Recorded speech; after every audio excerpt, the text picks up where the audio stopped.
long day of insightful sessions and remarkable speakers here at ETGBS. Perhaps it's only fitting that our penultimate speaker of the day is a tireless advocate of being mindful of how late you're working. Arianna has been warning the world about the corrosive effects of modern work cultures for years now. She warned us about the flip side of our social media addiction long before that was a show on Netflix.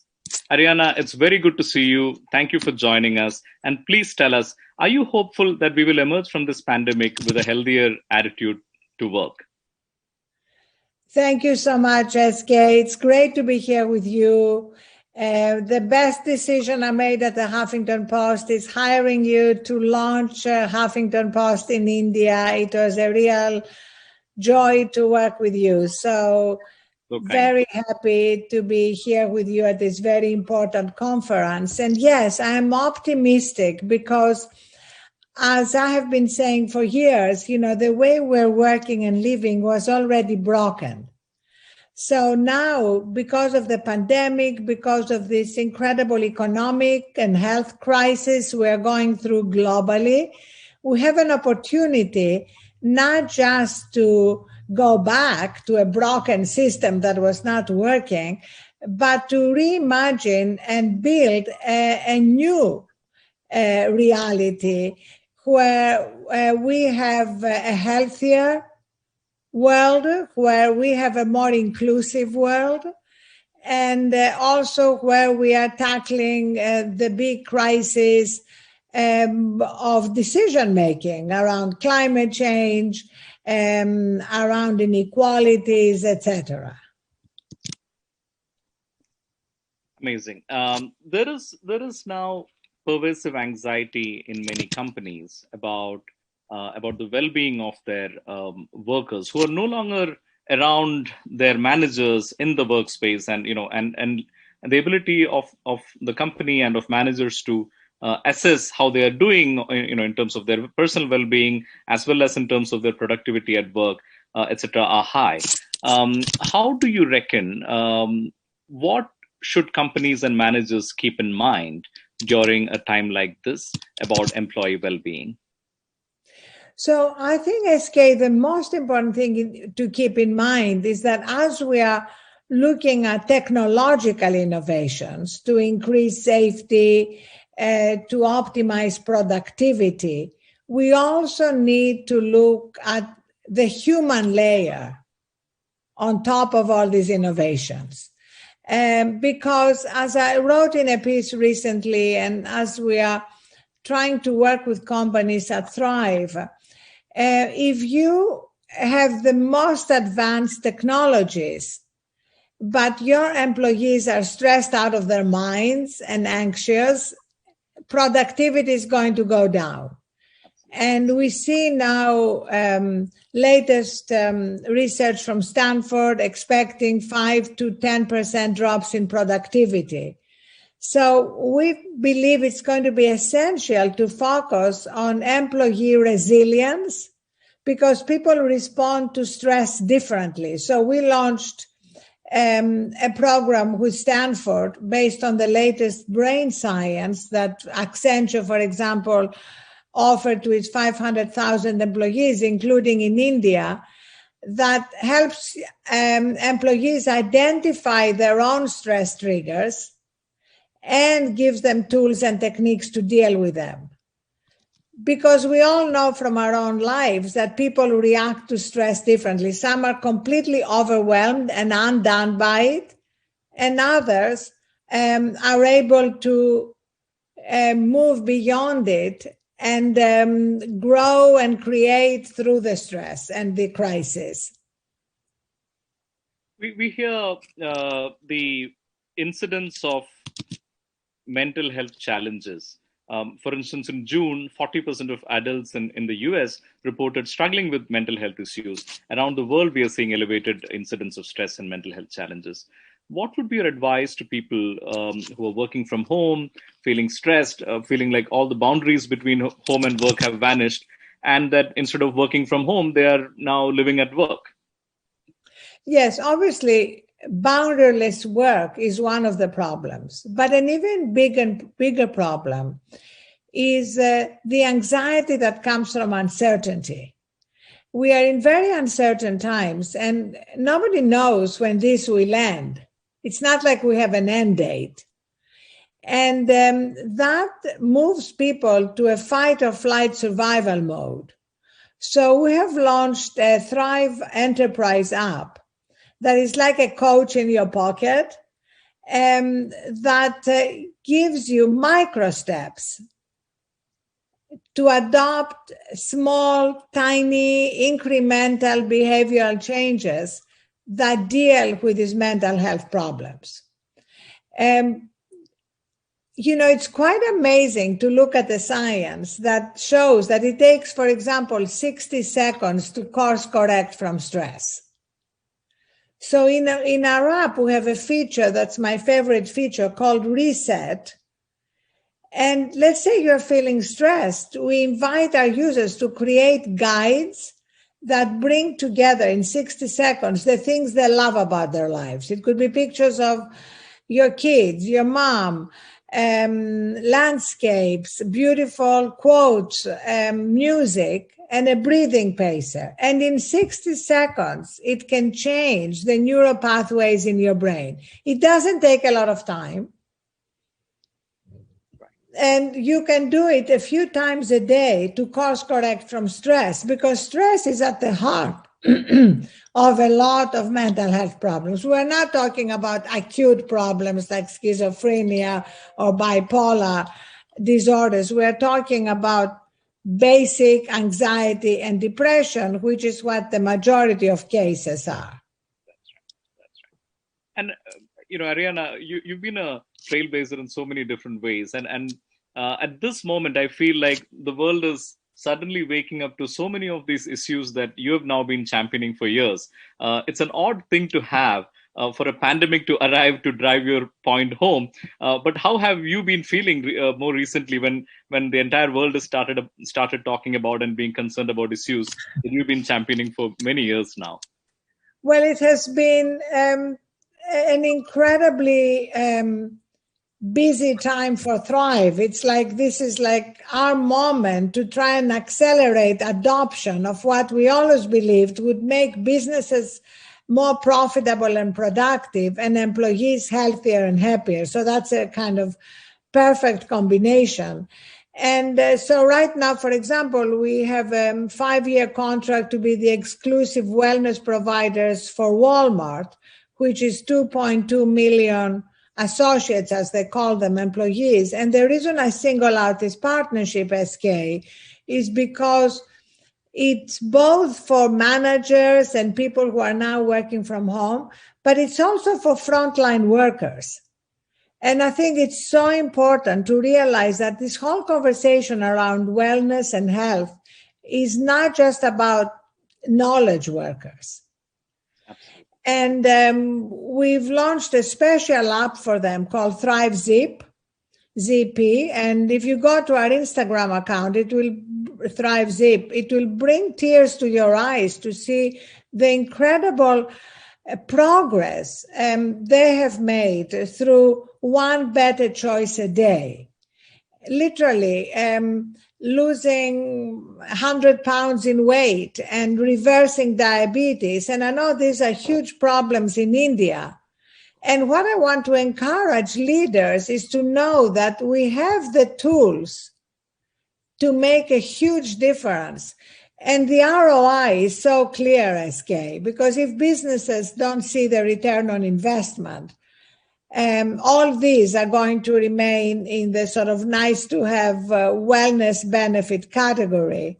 And we want to move these decisions to the CFO and the CEO, as well as the head of people and human resources. So it's actually based on all the latest science, but also SK on ancient wisdom. And as you know, because you and I have talked a lot about it, I am like such a lover of Indian wisdom and the Bhagavad Gita, the Vedas. I read them regularly because we have all that wisdom about what is the life we should be leading, which is not a frenetic life where we're actually also less productive. And but a life where we can also recharge, reconnect with what matters. And that's why in our app, we have these 4 journeys. The first is recharge, which is about sleep, reset, breathing, meditation, all these things that India first exported to the world. The second is fuel. It's quite simple. What are we eating? How much are we moving?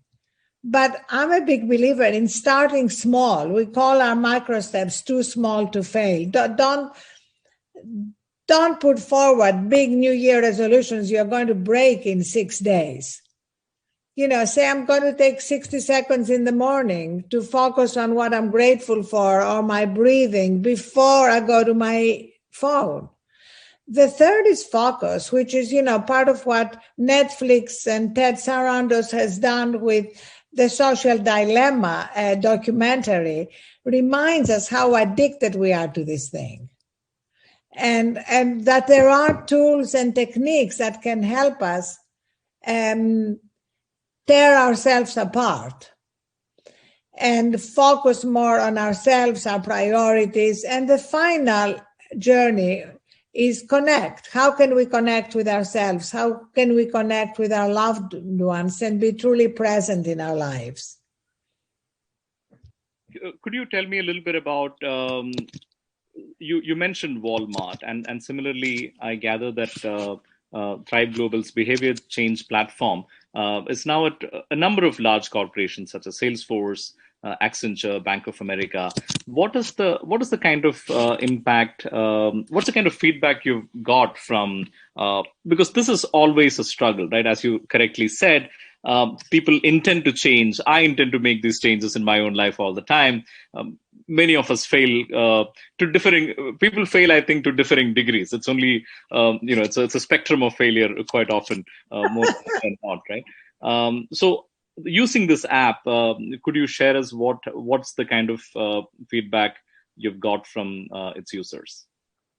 First of all, I love what you said. I just wrote it down, actually. I'm planning to steal it. It is a spectrum of failure, and that's why behavior change has failed. And we looked at that with a group of great behavior scientists that we have at Thrive. And we also bought an AI machine learning recommendation company called Boundless, so that we realized what was missing was storytelling and touching people's hearts and imagination and removing the shame and the guilt and the sense of failure. So our app is a combination of micro steps, hundreds of them that you can choose from along these 4 journeys, and storytelling and new role models. So in all these companies, we customize the app. So let's say if we are with Accenture, we are going to include videos in the app from Julie Sweet, their CEO, and Ellen Shook, their CHRO, about what they are doing. Ellen Shook wrote about how she walks every day, and she's had 160 uninterrupted days of walking, which may not seem like a big deal. But you'd be surprised about how many people have abandoned all good habits during the pandemic. And just adopting one good habit can have such an incredibly positive effect on many other parts of our lives. So also, as well as the micro steps and the storytelling and the role models, we invite users whenever they want to go deep on different topics. Thriving mind, mental health is one of them. Thriving performance is another. They're all in the app. And we've broken them down into snackable 4 or 5 minute videos so that people can engage with the latest research, stories. And to go back to what you asked me earlier, SK, about people working from home, we just launched a great new program called Thriving Families, where we help couples divide tasks, because one of the problems with working from home is that a lot of the mental load has fallen on the women. And so we've created like literally digital cards that the couple can share of who is doing what. And whoever is taking, let's say, the lunch card owns that, from conception to execution. Because normally what happens is the husband, the father will ask the wife, how can I help? No, we don't want how can I help. I want what can I own?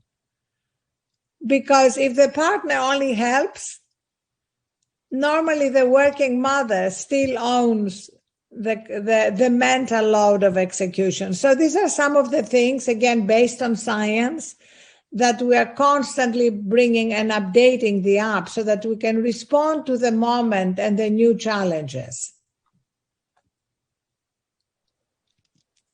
That's really amazing. I want to come back to the point about, I found it really interesting that, storytelling has been a theme all across across your career. And I found it interesting that you've managed to incorporate storytelling into behavior change. Can you tell us a little bit more about that? I mean, how powerful are these stories, and how effective are they?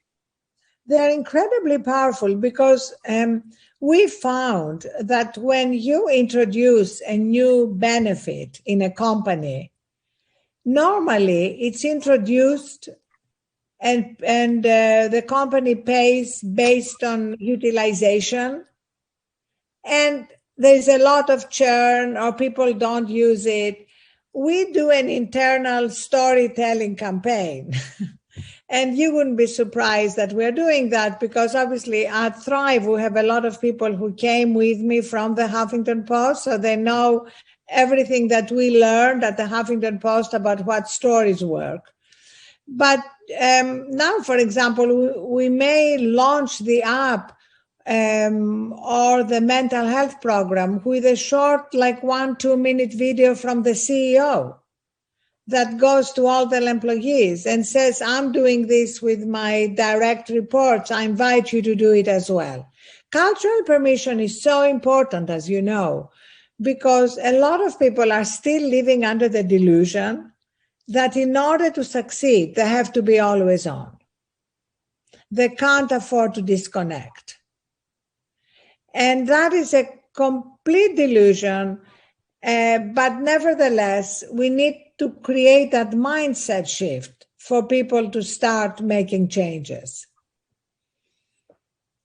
Arianna, I want to ask you a little bit about yourself. You turned 70 this year. You continue to be as active as ever, now building Thrive Global, of course. One day you are taking money from Kevin Durant. Another day you are concluding a massive deal with Walmart. From the time you were in university debating Benazir Bhutto to now, through this extraordinary career, it feels like you have, for yourself, you've set a very different pace. But you're now telling others to slow down, or at least watch their pace. When are you going to take your own advice? So I just wanted to clarify that I'm not telling them to slow down.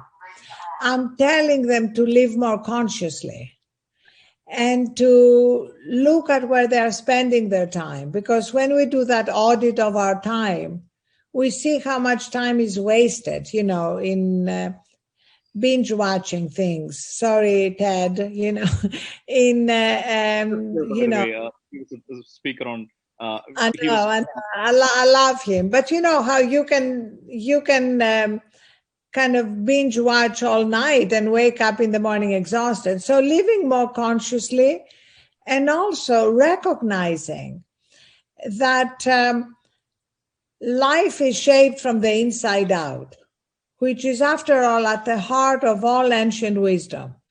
And if we don't improve the connection with our own strength and resilience, we are going to be operating in a fight or flight mode, which makes it much harder to be productive. So believe it or not, I feel when I started prioritizing my own sleep, my own moments to reset during the day, I have found myself being much more productive and effective than when I look back at my career and found myself in a state of frenzy, making bad decisions, and all the consequences that follow. Arianna, before I let you go, I wanted to ask you, this is not really quite on our agenda, but obviously politics is high on our minds. I mean, American elections and politics is high on our minds. Um, an election campaign in the middle of a pandemic.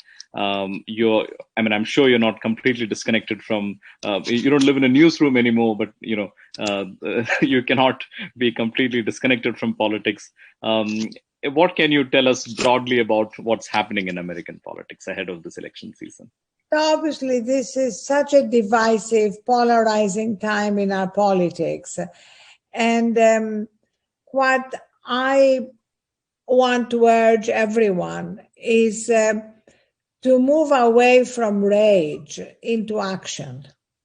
All the best movements that we admire, including the civil rights movement here, was incredibly disciplined. So at the moment, because of Twitter, because of social media, there is way too much energy wasted in venting. So I want people to stop venting and take action around getting the vote out, around getting accurate information out. That's really what matters. And that also, in order to happen, necessitates taking time to go back to what we're discussing, to recharge yourself, to reconnect with yourself, which is why one of our most popular micro steps now, SK, is to pick a time at the end of the day when you stop consuming coronavirus and political news. Because it's imperative for us to give ourselves a little transition so that we can sleep. Otherwise, we remain wired. And there's a new term, as you know, coronasomnia, insomnia because of corona. And we wake up in the morning, we are angrier, we are less effective, and we don't help either ourselves, our companies, or the political world. Amazing. One last question about offices. You were a big champion of having nap pods in offices, and you always wanted to make offices better suited to humans. It now seems that offices may or may not be really, their centrality to work is suddenly has been shown up to be, it doesn't have to be that way, sort of a situation. How do you see things going when we come back from this pandemic? Will offices come back in a very central fashion, or will it come back differently? I don't think anything will be the same, SK. I think there's definitely going to be more flexible and distributed work. At the same time, there are elements of being in the office together that we've all missed. There are elements of camaraderie, collaboration, creative brainstorming. At Thrive, for example, our headquarters is in New York, and we have some people going to the office. It's optional, like nobody has to go, but some people choose to go because they want to safely, wearing masks and following all the protocols, engage with their colleagues, especially our product and engineering teams. They love the camaraderie. So I think we're going to be moving towards a more hybrid model, where we see more remote work, but also a better way to bring people together in offices.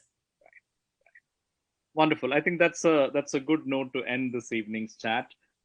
Thank you so much for joining us today. It's as always, it's really wonderful to hear your thoughts on all these really important issues in our lives and in work. Thank you so much. Thank you so much. Thank you, SK. Thank you, everyone.